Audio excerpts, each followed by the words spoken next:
block that is exactly the distance from the edge of the router to the blade with a 1/2 inch blade on router bit, so that I don't have to continue measuring it every time. Next thing I did was marked off on the block of wood every quarter or every 1/8 inch, right there up to a 1/2 inch. Purpose for that is I don't have a 5/8 inch router bit. If you have a 5/8 inch router bit, you don't need to do this, but this is a way to get around it because they're super expensive. You can, as you lay your straight edge on,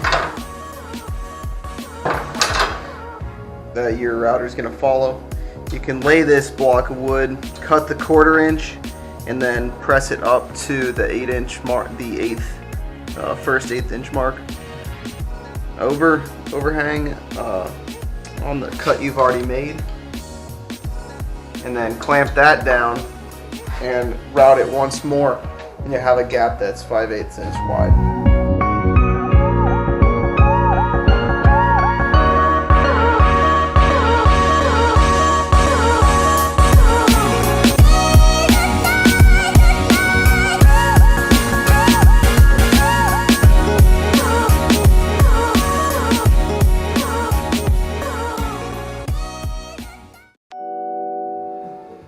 Alright, we're taking the uprights and routing grooves every 16 inches from top to bottom.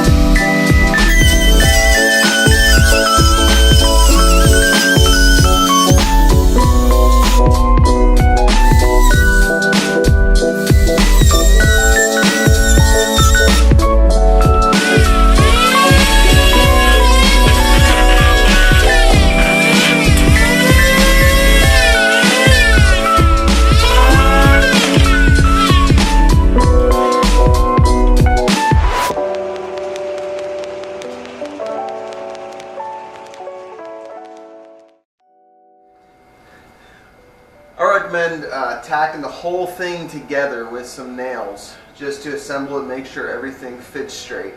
I actually assembled it once wrong already and had to take it apart and reassemble, because each one of these has to line up with the shelves notches on the opposite side.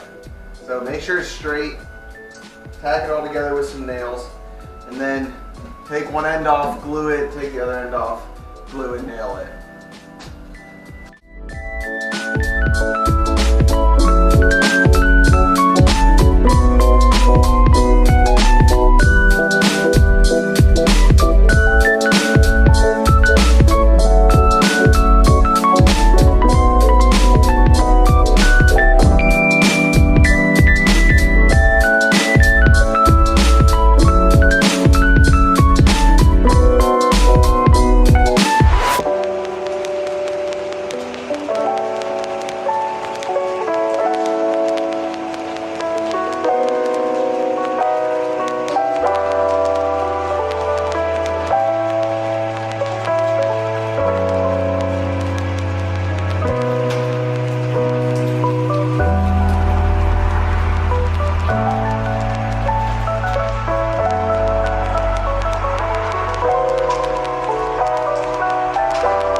At this point, what we're going to want to do is put some ratchet straps on it both ways in order to keep the wood glue super tight on vertical and lateral glues, just because wood glue sets a lot better if it's under pressure while it's setting. So let that sit for about an hour or two, and then we'll be good to continue.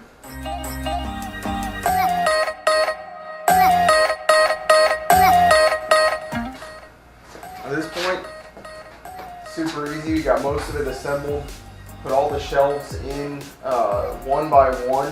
What I'm doing, I'm going to show you here in a second, is I'm putting in a strip of glue and then also tacking it in with nails on both ends while pulling them together so that every single gap is tight.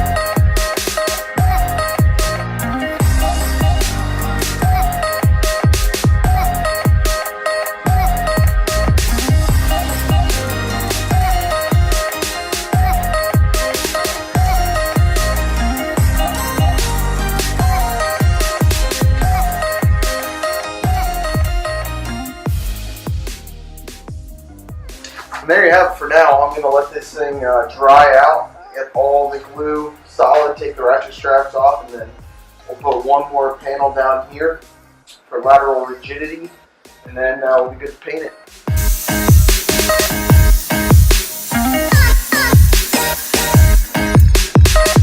What we're going to do at this point is put a piece of plywood right across the back. I made it as tall as the first drawer. It could be the whole back if you wanted, but I just didn't want to add that much weight.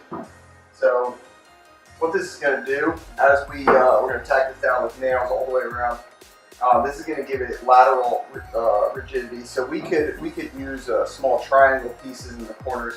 There's different methods for this, but I'm just going to put a full piece of plywood across it since that's easier.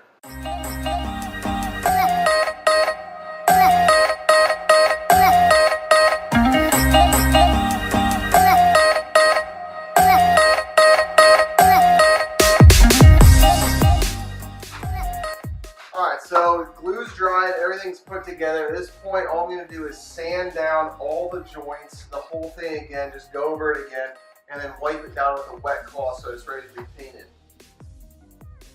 I'm just going to paint it on me.